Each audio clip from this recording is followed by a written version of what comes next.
প্রশ্ন করছে আজকে বিভিন্ন দাবি দাবা নিয়ে স্টুডেন্ট ফ্রন্টের কাছে বিকাশ ভবন অভিযান ছিল। জমায়েতের আগেই তাদেরকে প্রশাসন অ্যারেস্ট করেছে। কি বলবেন? রাজ্যে আইনি শাসন চলছে না, দলতন্ত্র শাসন চলছে। শাসক বড় আতঙ্কে আছে, কেন শাসক আছে দুর্নীতি, অন্যায়, চুরি, এক কথায় সমাজ বিরোধী বারুদের স্তূপের ওপরে শাসক রয়েছে। এই শাসক কোনো আন্দোলন যেটা সমাজের জন্য, দেশের জন্য, মানুষের জন্য, শিক্ষা, যুব সমাজ, কর্মসংস্থানের জন্য হলেই তখন শাসক সেটাকে বড় ভয় করছে। তাই শাসক তার প্রশাসন দিয়ে, আমার রাজ্যে দুই ধরনের প্রশাসন আছে, একটা হলো পশ্চিমবাংলা পুলিশ, আর একটা হলো শাসকের পুলিশ। শাসকেরই একটা অংশ বলেছে এরকম কথা। তো সেই প্রশাসনকে দিয়ে জোর করে তাদেরকে যে বন্দি করেছে আমি দেখছিলাম,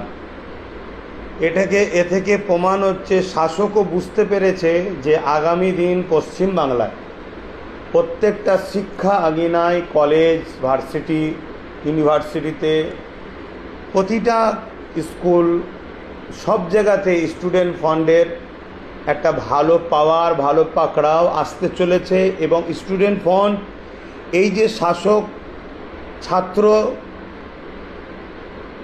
দ্বারা, ছাত্র তো তারা নয়, মানে ছাত্র অনেক আগে তারা রিটার্ন হয়ে গেছে, তাদেরকে দিয়ে যে ছাত্র রাজনীতির নামে যে একটা দুর্নীতি চালাচ্ছে, যে র্যাকেট চালাচ্ছে, এটাকে স্টুডেন্ট ফান্ড খতম করে শেষ করে একটা সুন্দর সমাজ, যেটা সুষ্ঠু, একটা সুষ্ঠু রাজনীতি, ছাত্র রাজনীতি স্টুডেন্ট ফান্ড আগামী দিনে আনতে চলেছে। এটা শাসক খুব ভালোভাবে বুঝতে পেরেছে যে স্টুডেন্ট ফান্ড কামিয়াবির দিকে যাচ্ছে। তবে যেভাবে স্টুডেন্ট ফান্ডকে মানে ভ্যানে তোলা হলো, পিছন ভ্যানে তাদের উপরে যে জুলুম অত্যাচার করেছে, এটা দেখে আমি খুব ভালোভাবে উপলব্ধি করতে পারছি যে স্টুডেন্ট ফান্ড সাকসেসফুল। তাদেরকে শাসক ভয় খেতে শুরু করেছে।